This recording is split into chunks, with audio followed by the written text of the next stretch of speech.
تبولة الشمندر يلا نعملها سوا. الخضرة اللي بنحتاجها هون عندي شمندر أحمر مسلوق شوي رح نقشره ونقطعه قطع ناعمة بهذا الشكل. هون عندي بقدونس ونعناع مغسولين ومفرومين ناعم. بننزل عليهم الشمندر، بنقطع البصل الأخضر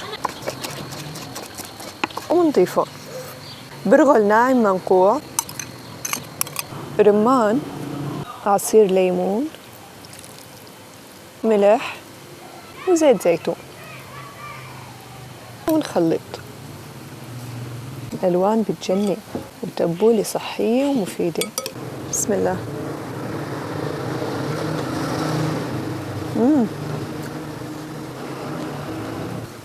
يا إلهي، إذا مجربينها من قبل اكتبوا لي بالتعليقات، وإذا مو مجربينها ضروري تجربوها ورح تدعوا لي. وهيك بيكون فيديو اليوم خلص. إذا حبيتوا الفيديو لا تنسوا تعملوا فولو وتحطوا لايك وتكتبوا لي رأيكم، وكمان اكتبوا لي شو بتعملوا بالشمندر الأحمر غير التبولة. بحبكم كتير، باي.